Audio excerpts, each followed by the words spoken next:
In the 1980s, 69,000 people died during a civil war in Peru. But the memory of those events had to be reconstructed by a Truth and Reconciliation Commission. Today on the Roundtable Perspective, Dr. Margarita Saona joins me in discussing how collective memory can be reconstructed of experiences that the individuals didn't necessarily undertake.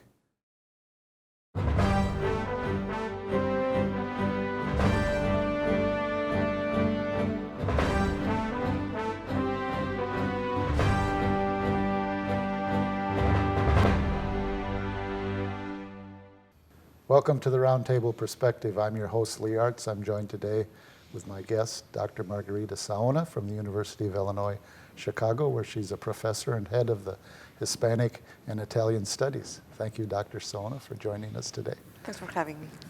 Dr. Saona earned her Ph.D. at Columbia University, and she earned her undergraduate at Catholic University in Peru.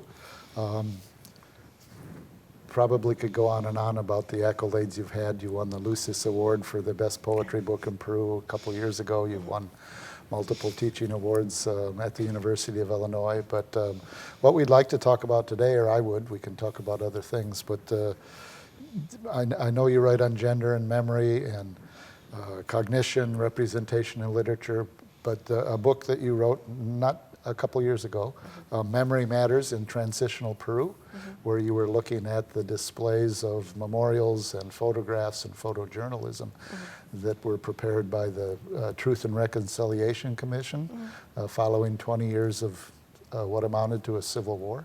And I've read a good share of that, and one of the things that struck me was that you said your visits to the memorials were a transformative experience, and I thought we'd start with that. What were you transformed from to by witnessing those photographs? Well, I think that what they did was allowing me to assume this as a memory of my own, that this was a story that had happened in my country, but that had happened to me too, even if I was not directly involved in the conflict. So I had left the country in the middle of the years of war, and I felt that it was so complex that I could not really even tell the story to anybody else. And through seeing the photographic exhibit, I was able to see how that was also part of my experience, even, as I said, if I had not been a victim or a perpetrator in this conflict. Are you saying that you developed a memory for experiences that you didn't have because your memory is prompted or created by the photography of the Reconciliation Commission? Is that? Well, it's not exactly that it's a memory that I didn't have. It's that I had parts of these memories. I had recollection of seeing these photos before, for example, right? Would these be newspaper photos? Yeah. Or, okay. So I think that one of the most interesting attempts to have outreach that the Truth and Reconciliation Commission did in Peru was this photo exhibit in which they used mostly photos from photojournalism, right? And they also used some photos that witnesses had, and particularly kind of parishes in some towns or some groups of human rights that they had collected pictures of by themselves, but it mostly was photojournalism. And they used these photos to present them in a way that it supported the message of the Truth and Reconciliation Commission. But it also allowed a lot of the public that had felt kind of alienated from this, but to see themselves in this story, right? And So I think that the photos in journalism, in particular, have a special power, right? That it's the witnessing of something and the capacity to represent an event to those who have not been at the event. This, of course, has a lot of layers to it and a lot of complications. And on these days when we talk about fake truths and fake news. There's several, because when you talk about the photo displays, there was photojournalism, but there are also photos from people, parishes, or families or victims, families of victims that were also included. But it strikes me that certainly the impact of photos are going to be dramatic, particularly if it's from dramatic scenes of victims and the conflict. On the other hand, it would seem that photojournalists are only allowed to be at certain places either with the permission of the government or surreptitiously, or with permission of Shining Path or some other opposition group. So it seems like that's a particular memory or a particular expression of the events that may not be fulsome. Is that? I mean, I can still see how it would have an impact, but it's like... Well, it's interesting that you mentioned that, because of course they needed some kind of protection to reach some of these places, but I think it was a very different thing. We're talking about the 1980s to 2000. So it was a very different world for journalists that you might remember. And there was not kind of embedded journalists. More freedom of movement, even though they might Yes. have their lives at risk because they're not supposed to be on one side there was not the that other, but they much could protection. So they had access to events and circumstances that... And a lot of journalists lost their lives doing this. So that's also a very tragic story. There's one of these many stories that are recollected. There's some photos that are part of this collection of Yanapac when a photographer, Willie Reto, kept shooting photos as his group was being attacked. So, and they died.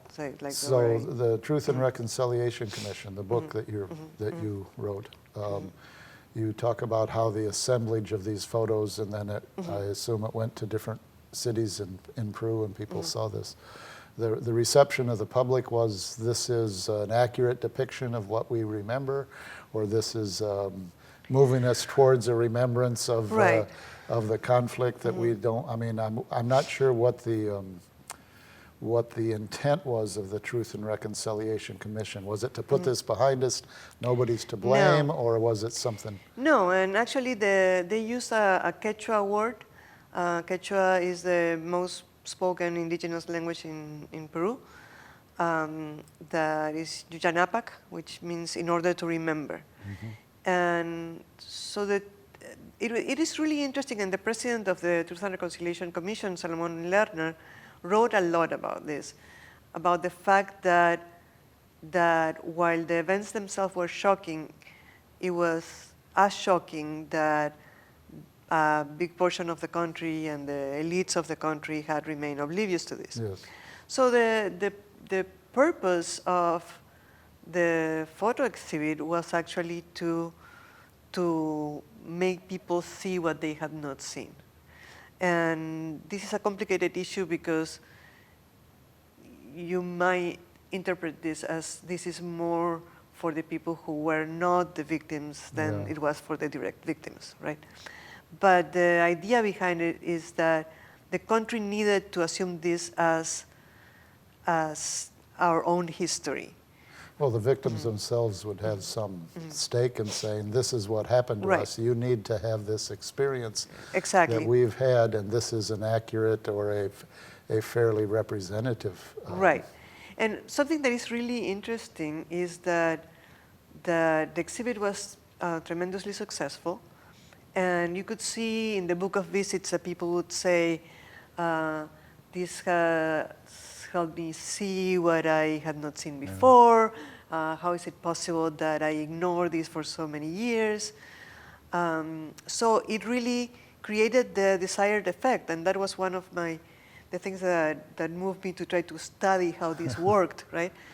But also, you mentioned that it will represent victims and their suffering, etc. That the way this was curated was very careful not to alienate the spectators.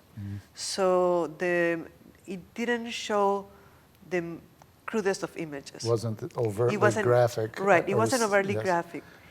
And something that I also write about in the book is that some popular artists that decided to tell the stories in their art were a lot more graphic in what they did. And in that sense, they were closer to the people who had actually suffered these things, and they wanted people to see how tremendously painful and gruesome these events were. And then one could say that the photo exhibit wanted to ease spectators into the narrative, while some popular artists prefer to be more you need to dare to see this and actually see our pain in this other way. Well, you mentioned that this is in part to the elite or the wealthy that had kind of been oblivious to the.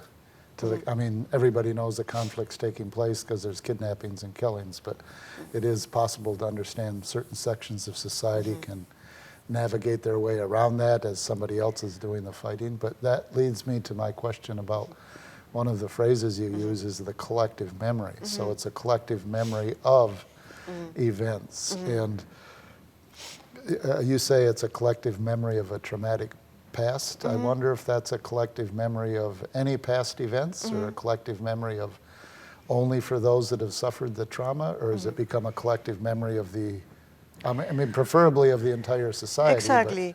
So I think that there is a book on social trauma by Jeffrey Alexander.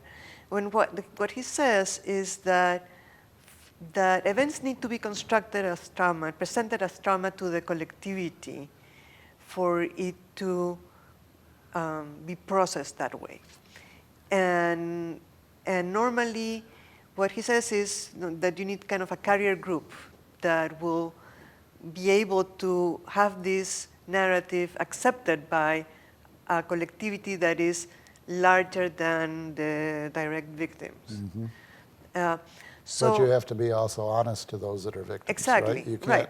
You can't cover it up or make it so no, palatable. on the contrary, you need to be able to articulate that suffering so that others understand that this doesn't only affect those who suffer directly, but that it affects the whole of the community, right? And you can define that community in different ways. But when I think about collective memory, and I understand its credence, its value, even its value as a form of historical testimony, I'm still always struck with the fact that it's going to depend upon who is creating that collective memory, because I mean, my most immediate example, 1876, but Little Bighorn, Custer was defeated by Crazy Horse and Sitting Bull. But Custer's wife began a national campaign, and she was very successful, that created a collective memory in the United States that Custer was heroic, that the Indians were savages, and it kind of held sway probably until the mid-20th century. So, well, there's a collective memory, but it's not solidarity. Well, it's certainly solidarity with the victims, but the victims were primarily soldiers that came to Little Bighorn to kill natives. So right. So there needs to be well, I think it's important to acknowledge that this collective memory exists, and then we need to figure out how is this collective memory created. And in part it has to do with who is controlling the narrative, right? And so what we would ideally have is ways that we can listen to all these narratives, and to have, historians who will check facts and try to understand the underlying causes of the events. The problem is when one narrative silences the narratives, in particular narratives of those who are underrepresented, those Yes. who Well, that are was the thing disempowered. that struck me about the book that you did in the Reconciliation Commission, was actually giving voice to the population, even using the word Quechua. I mean, the voice to the population that never had a voice, which would be different than the example of Custer becoming a hero. But Right. it's and again, there seems to be a relationship between memory and history, because we may agree on events, we may agree that there was 20 years of a civil war in Peru, we may agree that there were 69,000 victims of that, but then there may be a dispute over who's responsible, what's the cause for it, how we get through it. So historians are very good, I think, at providing us with the events and the facts, so to speak, of the events, but then the interpretation and the meaning of that, which is something, like you said, who controls the discourse or the... I think that the Truth and Reconciliation Commission in the case of Peru did a really thorough job. It was a commission formed by people from different parts of life, and they collected thousands of testimonies. And these were oral testimonies that you can still find on YouTube probably, that were hours and hours and hours of people testifying publicly about what had happened on different sides of the conflict. And so their findings were interesting because people thought that they were going to be more leaned towards one side or the other. And I think that what they show is that yes, the Shining Path had committed more crimes than the armed forces had, but the armed forces had committed thousands and thousands of atrocities, and then perhaps what I recently told my students when discussing this. I think that the problem there is that you're talking about a terrorist group and you're talking about the state. The state is supposed to protect their citizens, right? But I think that in terms of producing the data, they had all these studies to show what the events had been. The part that I wanted to understand with the book is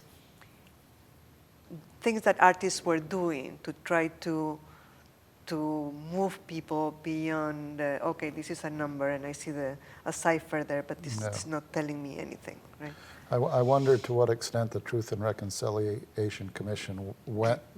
I read another essay by you on masculinity in the Peruvian nation state, and you talk about they have a similar forebear in colonialism that distorts masculinity and also distorted the state as a colonial state. So, because it strikes me oftentimes when we talk about commissions, I think of police commissions in this country that talk about police violence, and there's a blue ribbon committee set up and they investigate, but it very seldom comes out that the police have much culpability. There may be some retraining, but it would seem like in the case of Peru, Shining Path or the government, you could, condemn both parties, but it leaves aside the larger question of why did this happen at all? Right. I mean, it certainly can't be a genetic predisposition of the Incas, No. right? Yeah. I mean, it's a colonial legacy, so part of the reconciliation would be our larger social relations and how we make decisions and where power lies. And I don't know if that was part of the commission as well. I mean, it's a huge question, I realize, but and the issue of reconciliation is a big problem, and the Truth Commission made a lot of recommendations for reparations, right? And some of them have been implemented, some of them, have not. For instance, when you said what kind of reparations to victims of state violence or? Right, yeah, Okay. for the victims of state violence. And but of course any reparation will be insufficient, but at least there was the attempt and some recommendations that were specific recommendations, like psychological help, like building more roads, building Yeah. more schools, etc. These things are minimal, and I had the opportunity to go to one of these towns, and it's the only time that I've been really close to one of these things, at a time where the bodies of some victims were returned to the town. And there was somebody who was returning after 17 years who had left as a child. And he was saying, oh yeah, they built the school and they built this and they built that. But there was also, this is where my sister was killed. Yeah. And so there's this mix of how does life go on for people who have been so close to a conflict.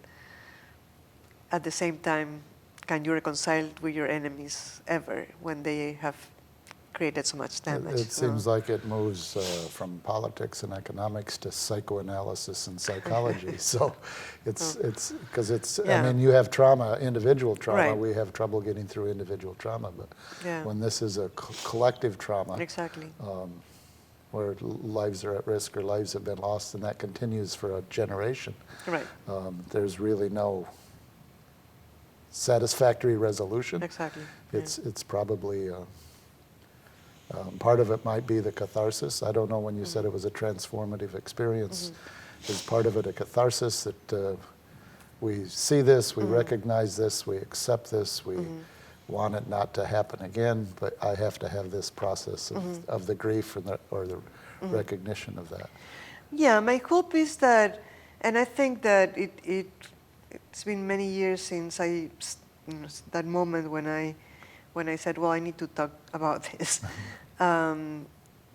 That my hope at that time was that more of the country would have this same need to engage with it that I felt at that moment, and it's still limited to a few groups, a few people who persist. Now there is a museum of memory. It's called Museo El Lugar de la Memoria. There is a very contested space, but at least it's there. At least some people keep trying to discuss. Well, it raises a big question. I mean, I appreciate your sharing with us the Truth and Reconciliation Commission, touching a little bit on Peruvian history, but in a larger sense, it raises a question for all of us that don't necessarily have the experience that you have, either close or from afar, and that's, how do we know what we know? I mean, how can you possibly know what you know when even history, our individual memories, our familial memories are suspect. On the other hand, they may be sharing a truth that isn't necessarily true in the factual sense. I mean, it pushes us in ways that we aren't comfortable with.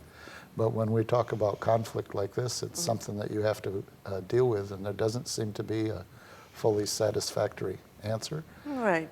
But I think that we need to hold ourselves accountable and kind of confront what we think we know with the memory of others and with other facts established in different ways, and not just rely in our own selfish narrative of what we want to believe. Or try to avoid something because it might be too uncomfortable for us to unpack or to realize. So, well, I wish we could keep talking about Peru and some of your other work, but it strikes me that we're at a point where some of these questions will take us far beyond the amount of time that we have left. No, so. it's been a great conversation. Thank you. Well, thank you.